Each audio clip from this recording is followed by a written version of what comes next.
Boa noite, pessoal. Todos me ouvem bem? Me ouvem e me veem bem? Sim, sim, boa noite. Olá, boa noite. Sejam todos muito bem-vindos e bem-vindas à nossa edição especial do KBS Connection. Queria só que vocês colocassem no chat aqui para mim se todo mundo me ouve e me vê, porque só quem respondeu foram os meus colegas aqui. Aí vai que tá com algum problema, né? Só para a gente testar.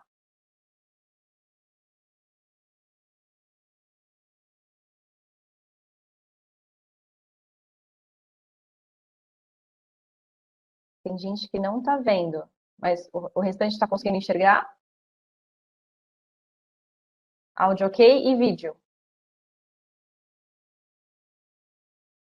Vídeo ok também.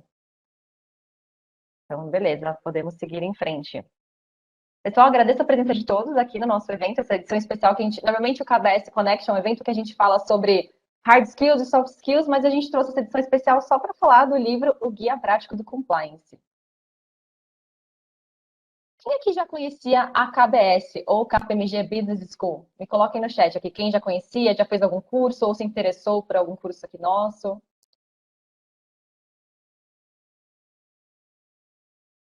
Berta Coelho falou que já fez curso, muito bom. Robson também, olha, temos vários ex-alunos aqui, que bom. Ex-KPMG também, Alessandra Gadelha, bastante gente do GRC, muito bom. Felipe Fialho, está sempre nos nossos eventos também, aluno da RU. Seja muito bem-vindo. Pessoal da KPMG, olha que legal, KPMG em peso aqui hoje. Bom, para quem não conhece a KPMG Business School ou KBS, nós somos a escola de negócios da KPMG. Então, além da gente treinar os nossos funcionários, a gente também tem cursos para o mercado. Então, opa, voltou aqui. A gente trabalha vários temas como compliance, ESG, a gente fala de gestão de riscos, tem bastante gente aqui que fez o curso de GRC, a gente tem o curso de investigações corporativas, saúde suplementar, a gente tem vários eventos contábeis também, inclusive estamos começando o IFRS amanhã e o IPO também. E aqui comigo hoje temos Alessandro Gratão, Vanusa Caju e Odair Oregoshi. Eu vou me apresentar rapidinho e já passo a bola para vocês. Então, eu sou a Priscila, eu sou coordenadora aqui na KBS. Eu tenho 31 anos, sou de São Paulo, amo trabalhar com disseminação de conhecimento e estou na KPMG aqui desde fevereiro desse ano, estou amando a experiência. Quem quiser se apresentar? Ladies first, Vanusa. Sim, sim. Eu sou Vanusa Caju, sou economista e contadora, com pós em finanças e MBA executivo. Trabalho como controller já há muitos anos em multinacionais. Ah, Atualmente estou na ProSafe, que é uma empresa de navegação, é norueguesa. Possui plataformas de acomodação, que faz o afetamento para grandes empresas de exploração, como Petrobras, Mosaic, Equinor. E o ano passado tive o prazer de receber a certificação em compliance da KBS e um prazer maior ainda de ser a coautora, né, nesse guia prático do compliance.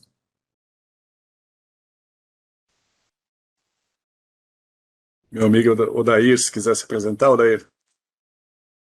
Primeiro, obrigado aí pelo convite, gente. Meu nome é Odair Oregoshi. Tenho aí 30 anos de estrada, né? Apesar de japonês, disfarça bem, né, a idade, 51 anos. Desses 30 anos, 10 em compliance, já fui compliance officer da JSL Movida, também do grupo Volkswagen na parte de financial services. Hoje eu sou diretor de compliance da SPIC Brasil, que é a segunda maior empresa do mundo de energia renovável e aqui é a oitava maior geradora de energia privada do Brasil. Perfeito, pessoal. Eu sou Alessandro Gratão, sócio aqui da área de Forense da KPMG, coordenador técnico do curso de certificação em compliance, onde a gente teve o grande privilégio aqui de ter essa turma que foi especialíssima, onde surgiu o livro, que é o tema de debate hoje, né? Além disso, sou professor de pós-graduação também, em compliance, em forensic, enfim. A ideia aqui, a gente, o grande prazer do nosso lado estar com a Priscila, como na coordenação, ainda bem, Pri, que vocês, a KBS, com excelência de sempre, puxaram o assunto. Faz um ano que a gente fez a publicação do livro, acho que vale a pena a gente falar, bater um papo com o pessoal. E aqui, como foi apresentado, a gente tem dois representantes especialíssimos aqui que foram coautores do nosso livro, né, Pri? Então, tem tudo para a gente ter, nesses próximos minutos aqui, uma discussão em alto nível a respeito do tema. O Odair falou que japonês engana a idade, é por isso que eu falo a minha idade, porque senão o pessoal olha, ainda mais agora que eu tô de aparelho, e fala, o que esse adolescente está fazendo aí na KPMG, né? Muito bom, gente. Obrigada. E Gratão, você como nosso sócio representante do compliance, o Odair também como diretor de compliance, Vanusa que trabalha com isso, eu queria que vocês dessem um overview para a gente sobre o que vocês enxergam assim, de como se teve alguma mudança no compliance agora com a pandemia, como é que vocês veem isso? Pri, eu vou fazer algumas considerações, depois eu gostaria que a Vanusa e o Dair complementassem, mas a questão da cultura, inclusive, não à toa, foi o primeiro capítulo do nosso livro, né? Então a gente fala bastante da questão de governança e cultura como um desafio, né? E como divisor de águas. Assim, o sucesso das ações de conformidade, de compliance, seja ele regulatório, operacional, estratégico, enfim, vai depender da cultura. E o que a gente observa aqui no Brasil, não tem como desassociar a cultura do país da cultura que é permeada pelas organizações. É aquilo que a gente sempre fala, o ponto positivo é que a ética no ambiente corporativo, a ética se ensina, seja questão do reforço positivo, até mesmo via medidas disciplinares. Mas quando a gente fala um pouco mais da cultura e a gente vê empresas que têm uma cultura mais sólida de conformidade, de compliance, a gente vê, inclusive, uma vantagem que a gente consegue ter normativos menos densos, né? Ou seja, porque você não precisa ter controles diretivos, políticas, códigos tão específicos ou tão abrangentes quando você já tem uma cultura que as pessoas assimilam aquilo. E acho que aí o pessoal aqui, a Vanusa, o Odair, está no dia a dia, pode falar um pouco mais também, mas o grande desafio do compliance, quando a gente fala de cultura, é que o compliance na empresa, no âmbito corporativo, se entenda como uma responsabilidade de todos os colaboradores, e não só da área de compliance. A gente observa que, na questão de cultura, quando a empresa chega nesse nível, pô, a gente tem um nível de maturidade muito bom e, consequentemente, as ações ficam mais fáceis de gerir, porque não deixa de ser uma obrigação, passa para ser um item de perenidade que está diretamente relacionada com capital reputacional, um dos principais ativos de qualquer empresa, né? Até a Universidade de Oxford fala que, independente se a empresa é listada ou não, mas algo em torno de 40% a 50% do valor de mercado percebido da empresa, valor de mercado entenda desde o mercado de capital aberto, quanto do padrão de consumo de uma empresa, por exemplo. Vocês estão me ouvindo bem? Perfeito, deu uma oscilada aqui. Quanto do padrão de consumo, por exemplo, dessa nova geração, quando vai escolher consumir um serviço ou um produto da empresa. Então, a identificação com a imagem, né, principalmente agora com as questões ESG, que vai ser um dos itens que a gente vai debater aqui, está muito forte e associado. Então, tornando uma história longa curta, eu acho que esse termo que foi utilizado aqui foi muito feliz. O sucesso da estratégia da empresa depende da cultura, né? E aí tem outros itens que a gente fala de permissividade, ou seja, quando vamos pensar do lado oposto, do ponto de vista ético de fazer o que é certo. Quando a empresa, o colaborador, tem alguma ação que vá contra os princípios, até os valores e a própria visão da empresa, ou seja, contra as ações de compliance, não só os colaboradores, mas hoje, com redes sociais, a gente tem toda a sociedade esperando uma resposta da empresa. À medida que tem um evento adverso, o que ela vai fazer mediante aquela questão, aquele dilema ético que, por exemplo, veio a público, né? A gente tem vários exemplos aí de empresas, num passado recente, que materializaram algum risco reputacional, e a sociedade como um todo, independente dos normativos ou dos stakeholders, shareholders que estão relacionados, a sociedade espera uma resposta por parte da empresa. Então, não me alongando muito aqui na contextualização, acho que a cultura, quando a gente está falando de compliance, é essencial. E aí, se a própria Vanusa ou daí puder trazer uma percepção do dia a dia, também acho que vai agregar bastante.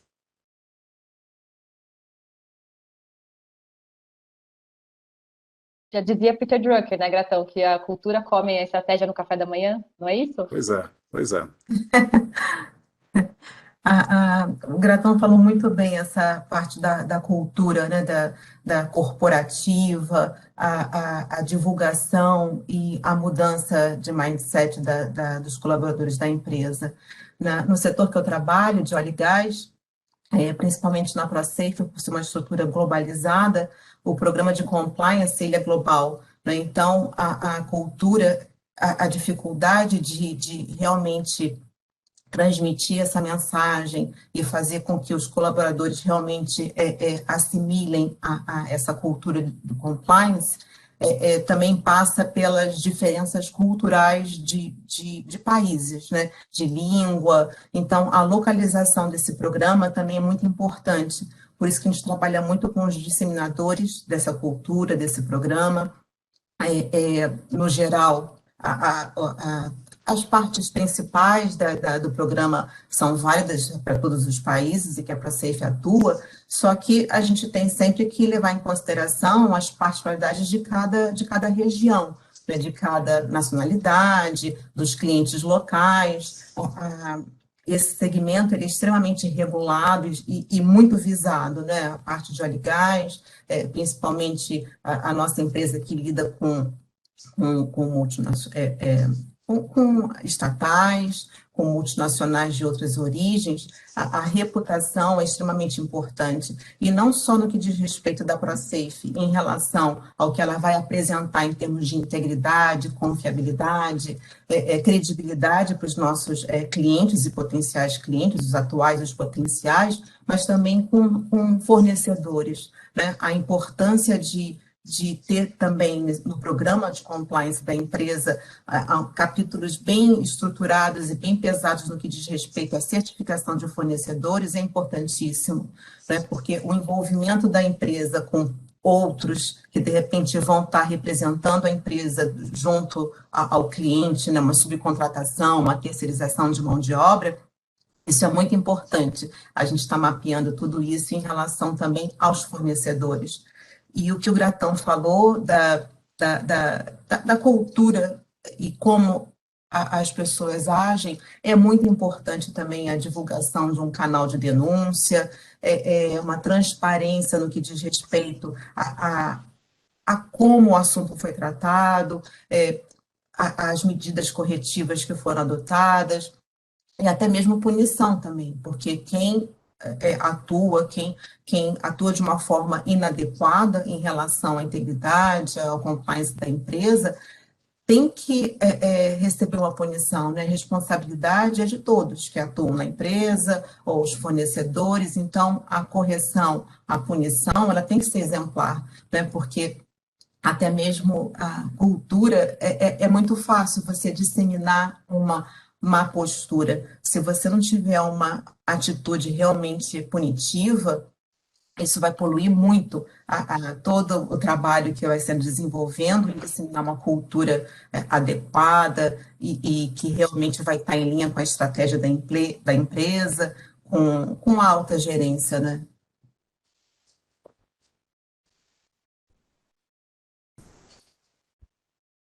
O Daí, quer complementar? Sim, até peço desculpas que a internet aqui de casa, né? Esse é o problema do home office, né? Se falhar, por favor, me indique, porque na fala de vocês eu até falei um pouquinho, né? Mas acho que a frase não podia ser mais feliz, né? O Gratão falou aí sobre o ESG, é um caminho sem volta, né? Acho que existe agora um movimento muito forte dessa conscientização. E aí extrapola, né? Independente de partido político, tendências, ou mesmo nacionalidade, né? Posso dizer por mim que eu sou uma empresa de capital chinesa, mas para vocês terem ideia, a Speak no mundo era do tamanho da Vale aqui no Brasil, tá?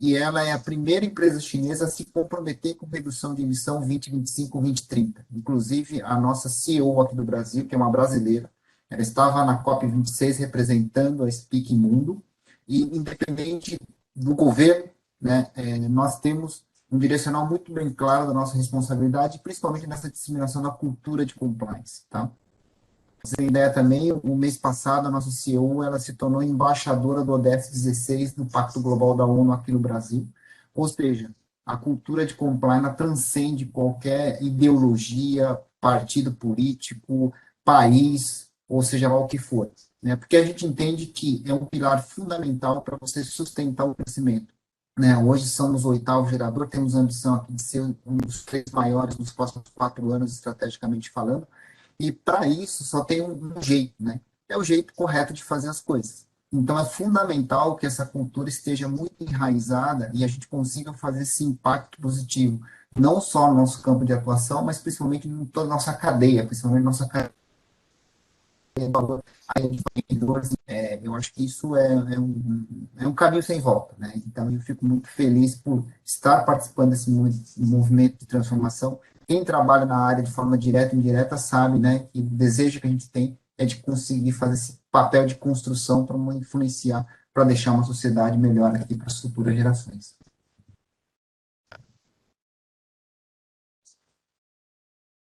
Muito bom, pessoal. Obrigada por essa introdução.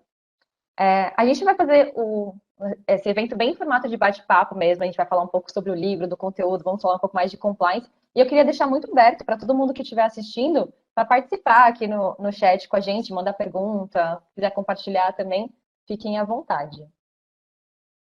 Para a gente começar, então, falando desse livro, a primeira coisa que eu quero saber, porque eu agora, como coordenadora aqui da parte da KBS, eu só vejo o pessoal fazendo prova. Vocês foram a única turma que escreveu o livro. Então, eu quero saber como que surgiu essa ideia, como que foi a experiência.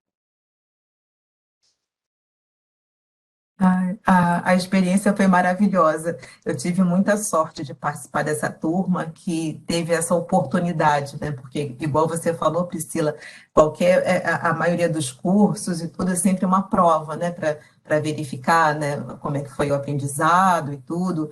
Talvez na faculdade tem uma monografia, mas ter tido essa oportunidade de preparar esse guia e de uma forma colaborativa foi muito bom. Foi uma experiência maravilhosa, com diferentes profissionais que participaram também, que participaram da certificação. Então, quando teve a opção, porque, né, teve a prova também para o mesmo grupo que fez essa certificação em julho do ano passado, teve uma prova formal, mas também teve a chance de participar do guia. Então, quando foi oferecido, eu não tive nem dúvida, já escolhi logo e perguntei, vai ter realmente, né? Porque estava em dúvida como foi o primeiro, mas foi uma oportunidade muito boa a conversar com todas as pessoas que participaram, discutir a experiência, o material foi assim muito rico, muito amplo, foi até difícil, né, se concentrar e realmente consolidar e preparar o guia, porque senão ia ser realmente uma bíblia.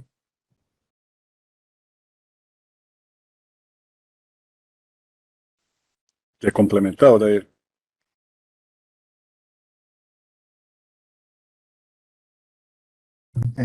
De novo, minha internet está falhando um pouco, por isso que eu tenho um delay aqui, tá? Peço até desculpa, gente. Imagina. Eu acho que assim, a gente foi muito feliz nessa turma, né, pela diversidade da experiência, né, de todos, né? Até eu posso, um relato no meu caso, né, eu já tive a oportunidade de trabalhar em outras corporações, até implementar programas de compliance, né? E aí pode surgir aquela pergunta, por que você vai fazer um curso de certificação de compliance, né? Mas o fato é o seguinte, primeiro, a gente nunca sabe de tudo, né? Eu acho que a primeira grande vantagem de você participar de um curso de alto nível como foi esse, você traz a experiência de outras pessoas, visões diferenciadas, formas de se fazer, questionamento da forma que você faz. Então, eu acho que foi muito produtivo nesse sentido. E também pelo lado que foi colocado os profissionais que ministraram o curso, uma experiência ampla e principalmente a atualização dos temas, né? A gente, se você dizer que você está sempre atualizado, é uma mentira, né? Porque tem tanta informação, tem tanta prática, tem tanto, né, modus operandi, que é aquela história, você não consegue ver tudo ao mesmo tempo, né? E para quem está soberba que você sabe tudo, desculpa, né? Aí seria uma grande ignorância, né? O fato de, por exemplo, você ter esse contato com esses profissionais que trazem esse tipo de outras visões, né, e outras experiências, foi uma troca riquíssima. E o livro, ele acabou sendo esse conjunto feliz que nós tivemos, como a Vanusa colocou, de pessoas que passaram, né, por experiências, né, e a gente teve a felicidade de conseguir agregar aí e tentar, de certa forma, colocar de modo prático nesse guia. né? E eu acho que o ponto principal é o respeito que a gente teve no momento e maturidade de cada empresa, né? Porque cada caso é um caso, cada situação é uma situação, né? E a gente tem que saber, acho que mais do que tudo, ter essa habilidade, ter essa leitura e conseguir adaptar a melhor forma naquele momento para aquela situação, né? Acho que a gente foi muito feliz e muito sortudos aí nessa turma, né, mano? Pô, eu reflito esse pensamento, viu, Dair? Da nossa parte aqui, dos orientadores, os facilitadores do livro, a gente não conseguiria evoluir se, primeiro, os alunos não topassem a ideia. Pô, e foi de imediato, como a Vanusa mencionou, vários alunos falaram, eu sei que vai dar um pouco mais de trabalho, tem que considerar também o momento de cada um, mas vários, assim, a grande maioria topou. Nenhum demérito para quem preferiu fazer a prova, acho que a gente precisa considerar e respeitar o momento de cada um. Mas a partir desse momento, quando a gente começou a separar os temas, dividir as equipes para a gente ter o agrupamento do livro, me chamou a atenção justamente o que o Odair acabou de mencionar, essa atitude de buscar de conhecimento, de querer continuar aprendendo e sair dessa zona de conforto. Então isso chamou muito a atenção. E outro ponto também, quando a gente estava fazendo a consolidação do material, a sinergia, embora a gente tivesse dividido as turmas em temas distintos, quando a gente foi fazer uma consolidação, o trabalho foi ainda mais fácil porque tinha algumas sobreposições que o problema seria um gap, né? Ou seja, de um capítulo para outro, alguma ponte, um gap ali que de repente pudesse não estar coberto.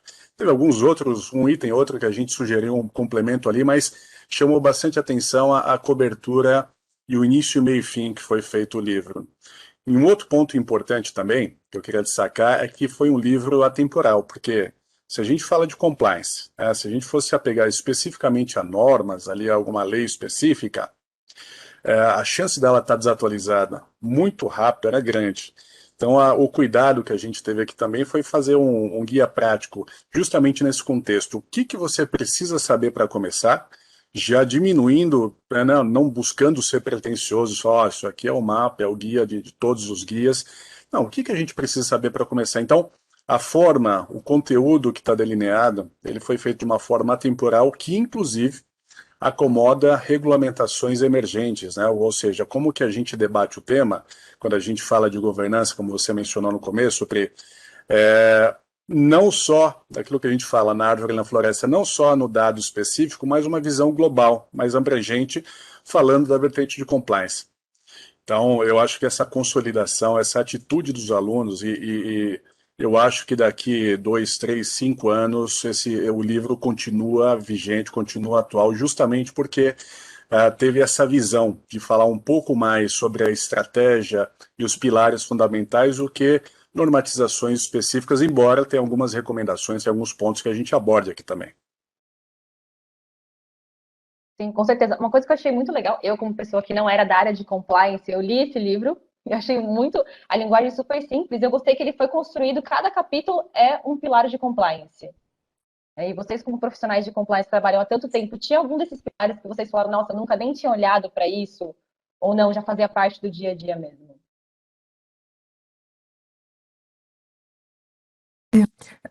Fazer parte do dia a dia, normalmente tem aqueles que dizem mais respeito à atividade que a gente atua, né? O segmento que a gente atua.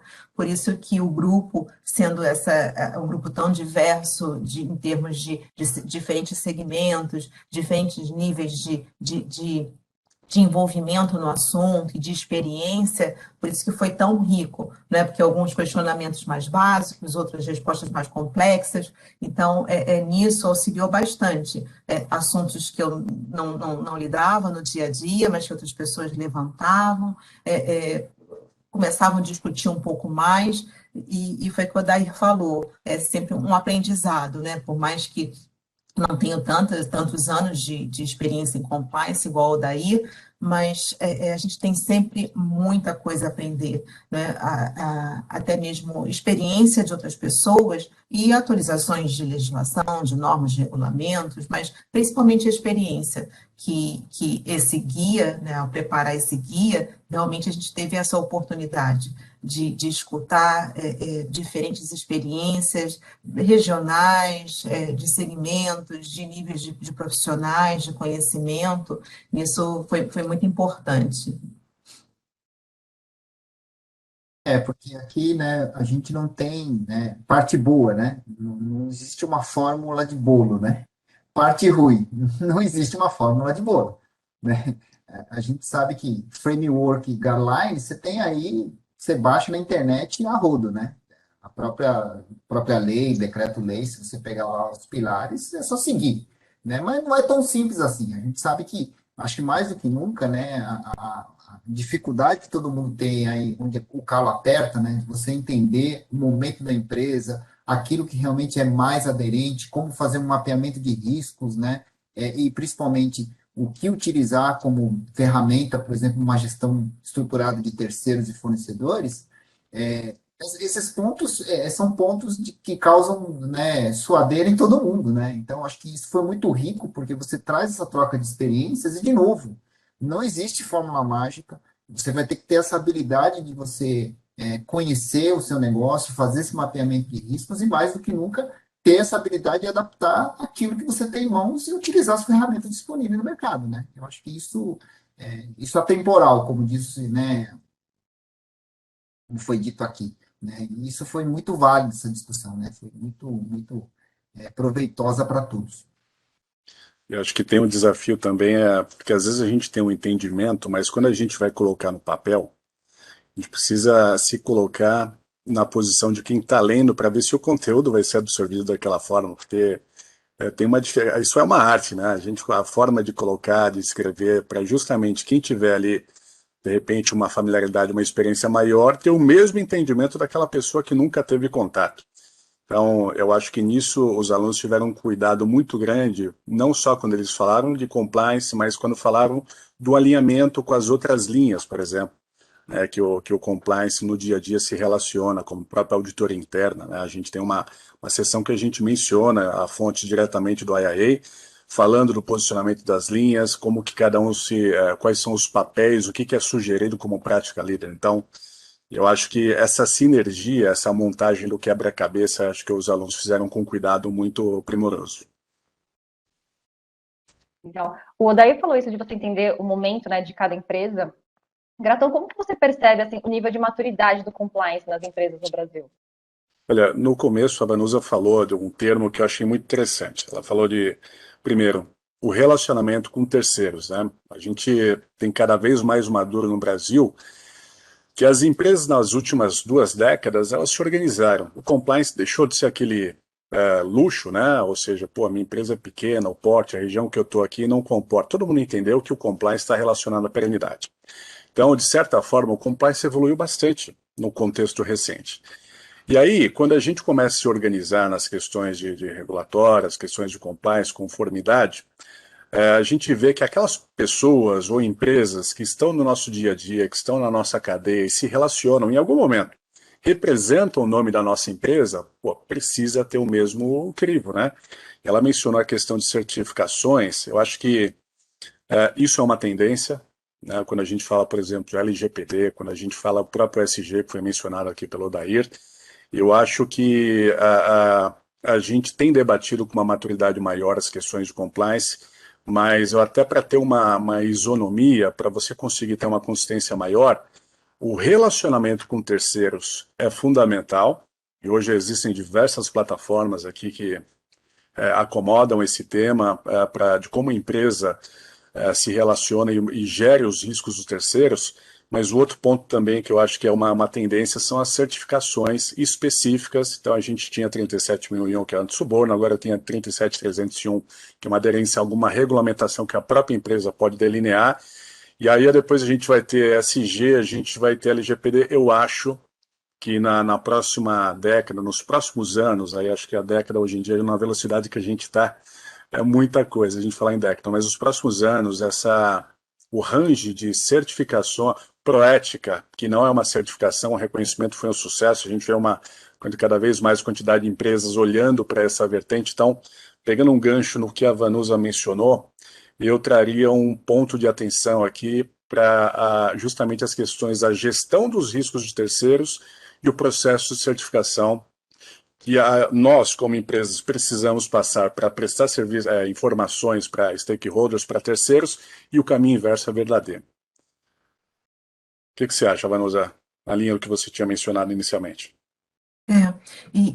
Até mesmo em função disso, da importância do relacionamento com empresas terceiras, que leva à questão que não importa o tamanho da empresa, o porte da empresa, desde que uma pequena empresa ela queira ser fornecedora de uma grande empresa, ela vai ter que estar em conformidade com várias normas, vários regulamentos, para poder ser credenciado como fornecedor dessa empresa maior. Então, independente do porte, eu tenho que estar preparada para uma due diligence do meu cliente, que vai lá e realmente certificar que eu tenho todos os procedimentos ali documentados, tudo listado, que eu tenho as evidências que houve uma comunicação interna, que ele é praticado, porque não é só ter o documento ali assinado, preparado e arquivado, é realmente ter as evidências que ele na prática funciona, né, que ele está ali atuando e que a cultura da empresa está em linha com o que foi desenhado. E isso é muito importante, porque, infelizmente, vários fornecedores não conseguem prestar serviço, até vender um produto. Normalmente, a prestação de serviço é mais difícil ainda. Caso você não consiga passar numa due diligence dessa de um cliente, porque, de novo, a empresa ela não quer estar envolvida, de repente, numa ação, numa atitude ruim ou ter algum dano na sua reputação devido a terceiros, né? E principalmente na ProSafe a gente tem uma estrutura globalizada e uma estrutura enxuta. Grande parte dos serviços eles são terceirizados. E terceirizado dentro da nossa casa, que é a plataforma, que o nosso cliente está a bordo dessa plataforma também. Então, o nosso terceiro está ali atuando com o nosso nome. E caso ele não tenha uma atitude adequada, não tenha uma cultura realmente assimilada de como proceder perante ao cliente dele, que no caso é a ProSafe, e o terceiro, né, que é o meu cliente final, vai prejudicar a minha imagem. E eu posso ser penalizada em muitos casos, porque a terceirização ela continua com uma responsabilidade solidária em muitos casos, uma responsabilidade direta. Então, é muito importante isso.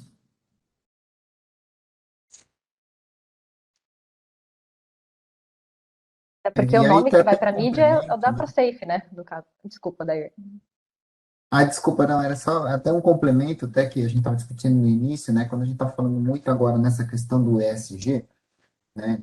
Quando você realmente tem essa cultura já implementada, você tem sim, né, um dever, né, maior em termos assim de impacto que você causa na sociedade, comunidade e também parceiros que você tem essa relação direta ou indireta de negócios, né? Então, como na verdade você acaba influenciando, né, esses stakeholders no sentido de trazer eles para dentro da sua cadeia, aquele conceito mesmo de cadeia de valor, né, num processo de conscientização, independente do grau de maturidade, independente do quanto ele está aprimorando aquilo, mas você sabe que ele é estratégico, pode ter uma situação, né, mapeando aí, ser um fornecedor de alto risco por N motivos, mas você precisa daquele cara, mas simplesmente você não vira as costas para ele, né? Como é que você trabalha com essa cadeia de forma de conscientização e também de implementar de novo essa mentalidade de que isso traz valor para todos, né? Tanto para eles fazendo esse fornecimento, como para nós que precisamos dele e vice-versa. Eu acho que é muito fácil, né? Entre aspas, não é que é fácil, né? Você tem as empresas grandes que já têm isso muito bem consolidado, você faz uma exigência, uma due diligence, etc.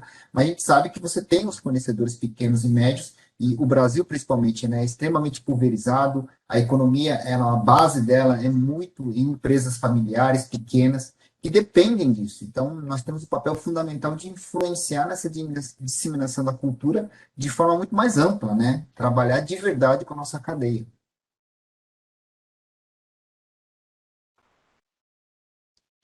Pri, eu queria adicionar um item nessa linha do que o Odair mencionou de treinamento, de capacitação dos terceiros, porque a gente sabe que, principalmente quando a gente sai das metrópoles, São Paulo, Rio de Janeiro, Belo Horizonte, por aí vai, a gente não tem tantas opções assim, desde colaboradores até de fornecedores, terceiros, parceiros, prestadores de serviço de forma geral. Então, esse é um ponto bastante interessante que a gente vê as empresas se preocupando tanto em, primeiro, aplicar medidas disciplinares para aqueles que tiveram alguma violação grave, mas também aqueles que fazem parte da cadeia, que às vezes você não tem tantas opções, em ações de mitigação, em ações de desenvolvimento desses parceiros, não só no quesito técnico, como gera principalmente alguns setores como automobilístico, é um pouco mais forte isso, mas também agora a gente vê essa vertente na questão de compliance. E quando a gente passa por isso, a gente vai ter que acomodar o tema na questão de pessoas. Então, um dos mecanismos, que é um tema do livro, um dos capítulos do livro também, que é bastante interessante, é a parte de treinamento. Então, quando a gente fala de treinamento, uma coisa que é muito legal, que dá uma satisfação muito grande, quando a gente faz os treinamentos de compliance, a gente fala nas semanas de compliance, ou até mesmo os treinamentos regulares com base nos normativos, a gente vê que às vezes parte dos colaboradores da empresa, eles não têm um computador, né? Às vezes o material de escritório lá que ele vai ter é um capacete, macacão, bota, como a gente já falou em outras oportunidades, e às vezes a gente precisa adaptar essa linguagem de compliance para uma conotação mais simples para que todos entendam. À medida que a gente consegue, tem sucesso nesse processo, a gente vê também eles espelhando essas atividades, essas atitudes para dentro de casa, né, para os filhos, para a família. Aí, assim, a questão de realização, de atuar, né, independente do ganho direto que a empresa vai ter, de agir em conformidade, quando a gente, dentro da cadeia de valores e no âmbito corporativo, começa a influenciar de forma positiva as famílias, as pessoas, eu acho que a gente tem um ganho muito forte como sociedade. Então, essa questão do mote, né, do valor que a gente quer abranger, que ele supera não só o âmbito corporativo, mas a sociedade de forma geral. Isso acho que é um ponto que traz bastante satisfação, um ponto bastante legal. E também foi um dos objetivos aqui do livro, que os alunos toparam e falaram assim, vamos fazer uma disseminação de conhecimento, o livro fique absolutamente exposto, gratuito, para quem tiver acesso, quem quiser acessar e estudar. Então, acho que aí, né, Vanusa, um ponto bastante interessante também é isso. De repente, a gente podia seguir um outro caminho, mas gerar um conteúdo que todo mundo, e a gente tem aqui alguns representantes dos autores, se disponibilizaram a gerar e ficar aberto, disponível, também traz esse cunho social, né? A parte social realmente ela é muito importante, né? E o que você falou de ajudar o fornecedor a se adequar é muito importante, principalmente quando a gente fala de um ambiente fabril ou de uma área mais afastada, de uma exploração numa área mais simples, longe de grandes metrópoles, você realmente habilitar, capacitar o teu fornecedor local é muito importante. E o que você comentou, Gratão, sobre a disseminação da cultura, não só no âmbito corporativo, mas também no âmbito pessoal, isso é muito bonito, né? Porque a mente, ela se adapta, né? Você, realmente, se você vai mudar o teu mindset, porque o programa, ele te levou aquilo de uma forma até mesmo no início obrigatória, né, porque tem ali a parte toda de controle, tem a parte de revisão e a punição também, caso não esteja adequado, você vai se adaptando àquilo e vai mudando a sua mente nesse sentido. E comportamento é difícil, nós não somos duas pessoas, né? É uma pessoa só, que é lógico que tem suas habilidades profissionais, a sua habilidade no ambiente de trabalho e o seu lado pessoal. Só que a tua cabeça, a tua cultura, a tua a forma de lidar com as pessoas no dia a dia, com o mundo que a gente está, é a mesma. Então, tudo isso contribui e muito, não só para o profissional, mas também para o pessoal. E isso vai num crescente, né? Porque você em casa vai educando seus filhos naquele ambiente mais íntegro, mais honesto, transparente, que vai perpetuando também para a escola, no ambiente profissional dele no futuro. Tudo isso é muito importante, né? E para mim, o que realmente surte efeito imediato é a parte de atribuir as responsabilidades, né? Quando é identificado algum desvio, a parte de punição, ela tem que ser realmente muito rígida, porque se você deixa passar, aquilo vai se habituando, habituando, e quando você vai ver, já perdeu totalmente, está tudo distorcido. Então, a gente manter no dia a dia as ações de acordo mantendo a sua credibilidade, integridade, é muito importante. Pegando um gancho nessa parte de treinamento, a Amanda até comentou, né, que falando até do aspecto de ESG, fala-se no papel das grandes organizações de educarem seus fornecedores, por exemplo. Então, acho que o Odair poderia comentar esse ponto, já que na Speak ele falou que o ESG está bem forte. A gente tem um trabalho muito forte aqui com a cultura, né? Então, desde a CEO hoje, que é representante do ODS 16, de novo, a gente está colocando a carinha para o mercado, que é um compromisso público, tão forte como uma certificação é você falar que você está comprometido com aquilo, tanto que a gente está colocando metas ambiciosas aí com o Pacto Global aqui no Brasil e com o Observatório 2030, né? Nós temos um programa aqui de embaixadores da integridade, que a gente nomeou desde que a gente começou o nosso programa. Para você ter ideia, ele tem mais de 10% da minha força de trabalho, de todos os colaboradores, se candidataram para ser embaixadores, porque se identificaram com o nosso propósito, se identificaram com a cultura. Isso é voluntário. Então, eu tenho pessoas da operação que são embaixadores. Óbvio que o programa foi customizado, por exemplo, eu tenho usina eólica, tenho usina hidrelétrica, e para o pessoal de chão de fábrica mesmo, né? Naquele opera a máquina, né? O que é importante, né, em termos de temas de compliance, né? Assédio moral, assédio sexual, interações diversas que eles possam ter, né? E qual que é o papel deles, né? Então, esse processo de conscientização é muito forte. Então, naturalmente, a gente acredita que a partir do momento que você coloca isso e você consegue fazer esse efeito multiplicador, naturalmente o ambiente, sim, ele já se torna repulsivo para aqueles atos que a gente sabe que são os atos que não estão em conformidade ou com o código de conduta, ou sejam ilícitos, seja lá o que for, né? Muitos estudos mostram, né, claramente o comportamento corporativo, né? Você tem lá o famoso 10, 10 e 80 é conforme o ambiente. Dependendo do ambiente que você cria, você sim impacta e influencia o comportamento dessas pessoas. Então, a gente acredita muito forte nessa a implementação da cultura mesmo, né, de integridade, de fazer o certo, enfim. Né? E em termos de cadeia, para você ter ideia também, nós estamos fazendo um processo agora, que na Semana de Integridade, agora que vai acontecer em dezembro, de trazer esses fornecedores mais relevantes, independente do tamanho. Por exemplo, eu tenho lá a usina em São Simão, fica no meio do nada, no meio de Goiás com Minas. E lógico que eu sou a empresa que tem maior impacto na região, comunidade, enfim. É trazer esses caras para dentro para fazer justamente esse processo de novo de conscientização, mostrando para eles, escuta, olha, é isso que a gente entende que é a forma correta de fazer as coisas. Né? E isso também nossos embaixadores, temos embaixadores na área de operações que têm interações com eles e também fazem esse fomento, né? Então, por exemplo, coisas lúdicas e simples que você acaba trazendo para o dia a dia. O EPI, por exemplo, na usina hidrelétrica você tem que ter vários equipamentos de segurança. No capacete, eu tenho lá minha linha de ética estampado lá. Se o cara precisar fazer um relato, por exemplo, tá lá. Outro detalhe, né? Por exemplo, porta do banheiro, né? Porque várias pesquisas mostram que se você sofre algum assédio, algum problema, a pessoa vai para o banheiro. E aí você fecha a porta, está lá o canal de ética.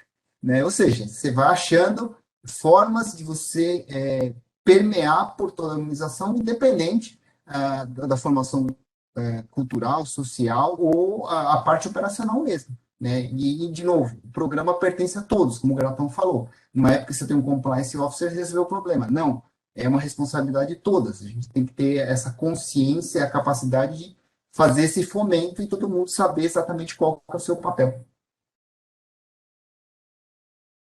O Pedro mandou uma dúvida aqui também no chat, que ele perguntou se esses serviços que são mais difíceis de passar por procedimentos de due diligence, quem que é o responsável por conduzir o procedimento? A empresa que solicita a prestação ou é uma empresa terceira negociação da prestação de serviço?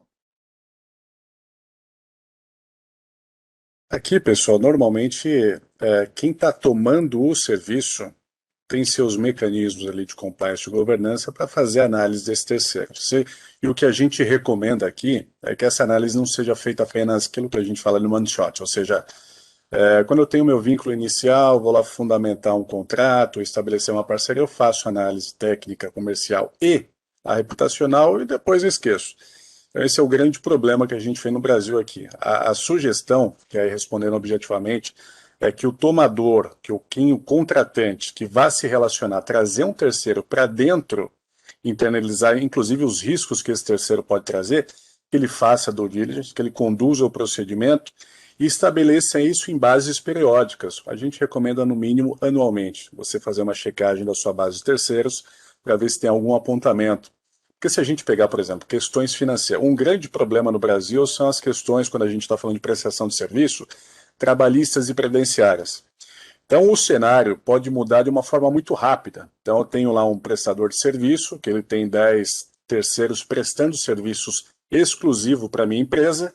Então, se ele falhar na questão do recolhimento das guias de FGTS, de INSS, eu vou assumir como corresponsável. Então, é interessante que numa base periódica eu faça o acompanhamento dessas atividades. E se tiver algum risco, que eu possa trabalhar mitigador, a gente não recomenda que seja, vamos então, deu problema, vamos destratar.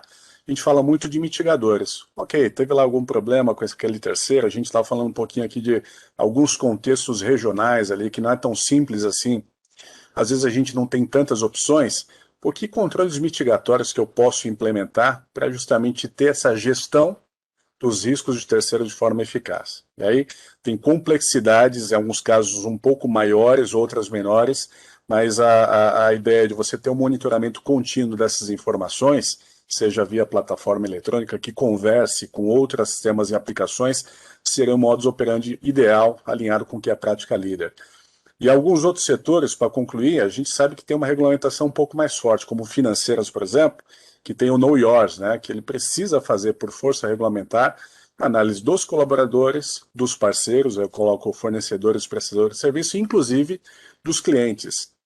E com a lei anticorrupção brasileira, que é um item aqui que no guia de compliance a gente aborda também, tem lá um item relacionado à responsabilidade objetiva, que fala justamente isso. Se um terceiro cometer um ato lesivo em seu nome, atuando em seu nome, não adianta você falar que como empresa não conhecia, não sabia daquilo. Você vai ser responsabilizado, tanto na questão de imagem, quanto na questão de multas, né, de acordo com a delineação da lei. Então, nisso, trouxe um contexto muito forte das empresas, dentro do arcabouço de compliance e governança, fazerem monitoramento e a gestão dos terceiros também.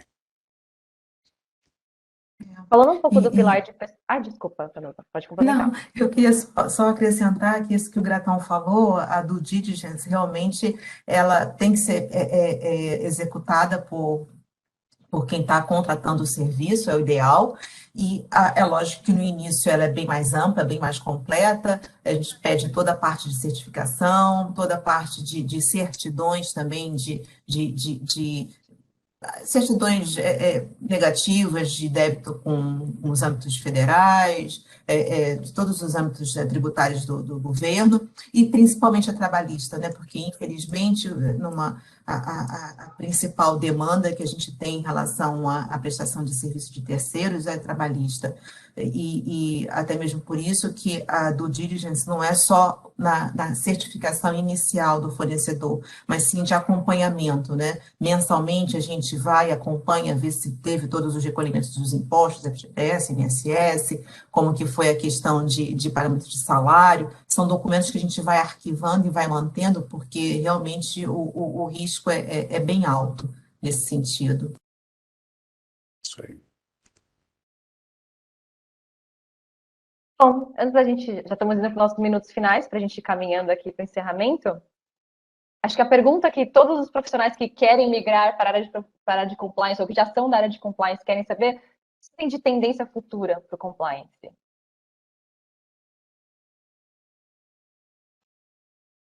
Se eu puder colocar uma pimentinha inicial aqui, pessoal, para o Odair, para a própria Vanusa concluir e acrescentar, me chama a atenção a questão do perfil, viu, Pri? a gente tinha até pouco tempo atrás uma conotação até natural de, né, pessoas com a formação em direito migrarem para a de compliance. Mas dado o conhecimento de negócio, eu acho que isso agrega muito, né, porque a grande parte da regulamentação, do compliance, é que você precisa estar aderente, estar fundamentado numa regulamentação, seja ela lei ou normativo interno, mas a gente tem falado muito de questões multidisciplinares. Eu queria perguntar para a Vanusa e para o como que eles estão fazendo isso, porque às vezes quando a gente está tratando dos pilares de governança, de integridade, a gente precisa de outros conhecimentos, até para induzir, até para orientar, para fazer uma construção que não especificamente aqueles jurídicos, né? E aí essa questão da equipe multidisciplinar, acho que hoje é um desafio, e se vocês quiserem comentar como é que vocês estão enfrentando esse desafio aí, seria legal. É sim, uma equipe multidisciplinar é extremamente importante, né? Até hoje a gente está na Plasafe com um projeto que eles estão incentivando bastante que profissionais, colaboradores de diferentes áreas participem do programa de compliance, né? Que sejam disseminadores da cultura, e não só de áreas operacional, área legal, área financeira, que no caso é a minha, mas também de ambientes diferentes, né? Porque como a gente trabalha com plataforma, a gente tem o pessoal, a equipe, os tripulantes offshore e a equipe onshore. Então, até isso realmente é bem diferenciado em termos do programa de comunicação, treinamento, canal de denúncia, são ambientes de trabalho totalmente diferentes. Por isso que eles estão incentivando bastante a participação de todos os países, diferentes línguas, diferentes culturas, diferentes áreas e ambientes de trabalho também, onshore, offshore, até para poder consolidar e realmente, porque no final é uma cultura corporativa, não é uma empresa só, mas que tem essas particularidades. A diferença do ambiente de trabalho, dos profissionais, realmente é bem grande. E isso que você falou, Gratão, da origem das pessoas de compliance, que no início eram mais voltadas, pessoas da área jurídica, realmente acontecia bastante, mas já há algum tempo envolvem outras pessoas, assim, que no final tem sempre uma perda financeira pela reputação, e cultura não é de uma área só, né? Para você realmente divulgar, disseminar essa cultura, é importante que tenham pessoas chaves de cada área da empresa. Complementando, eu acho que assim, né, tendências de compliance, né, é uma área, eu acho que, primeiro, é um caminho sem volta, né, e uma grande dificuldade que a gente tem de achar no mercado são bons profissionais, né? Aí você vai perguntar, o que o cara precisa? Na verdade, eu, particularmente, eu gosto muito do caminho e é o processo que a gente vem implementando e vem funcionando, que é a visão conjunta de gerenciamento de riscos com compliance, né? Aquela famosa GRC.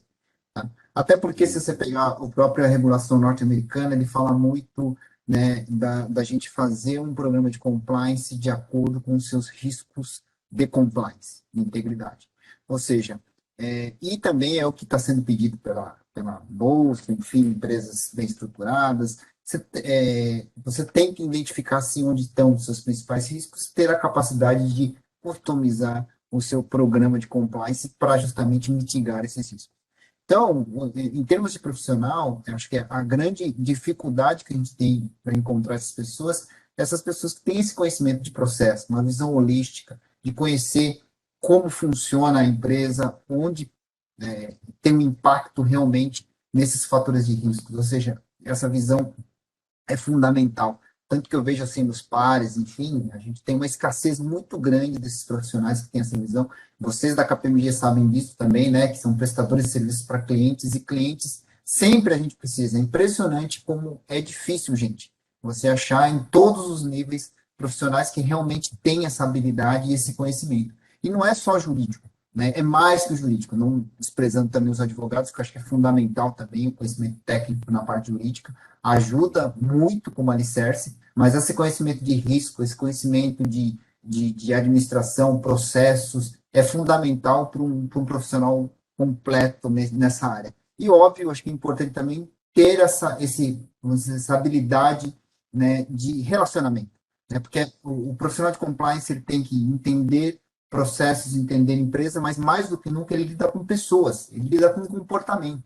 Quando a gente fala de ética, quando a gente fala de código de conduta, a gente está falando de gente, né? E se a pessoa não consegue se comunicar, não consegue entender o comportamento, não consegue entender aquele momento, fica muito difícil ele se adaptar, né? Então, eu acho que mais do que nunca, uma habilidade fundamental que a gente procura muito é justamente esse poder de relacionamento que as pessoas têm, né? De conhecer esse tipo de situação como um todo.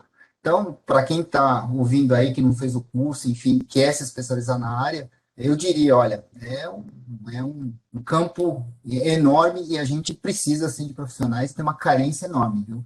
Acho que o Gratão pode falar um pouco aí, falar, ó, me indica aí, ou contrata um bom gerente, analista, etc., ele vai parar agora e falar, putz, cara, me fala aí que também estou precisando. Não é verdade? Exatamente, Odair. Ah, mas eu vou pegar o gancho do Odair, agora que ele falou do profissional e das pessoas que fizeram o curso, e eu vou vender meu peixe, Gratão, com licença, antes da gente fazer o agradecimento aqui aos coautores, a gente passar para os takeaways finais, quero contar para vocês que a gente está com a turma aberta de certificação em compliance para janeiro já, dia 19 de janeiro, que é um dia muito especial, que inclusive é meu aniversário, tá? A gente vai começar a turma de Vai 2022, ter primeira turma bolo. do ano, primeira turma do ano a gente vai ter bolo, e para quem está aqui com a gente hoje, a gente tem um presente especial para vocês. O aniversário é meu, mas o presente é para vocês. Porque fechando até amanhã o curso, a gente já tá, vocês vão ver aqui no site, tem o cupom de 10% de inscrição antecipada e mais 5% de inscrição à vista. Mas aqui a gente vai dar um cupom de mais 10%. Ou seja, mesmo parcelado, você teria 20% de desconto. O curso sairia por 2.080. Então, quem quiser entrar em contato conosco, pode ser pelo nosso site, colocar esse cupom aqui 10 off, ou pelo QR Code, também a gente atende aqui no WhatsApp, tem os nossos vendedores aqui. Tá bom? E agora sim, a gente pode ir caminhando para os takeaways finais, tá? Só queria fazer o meu jabá aqui.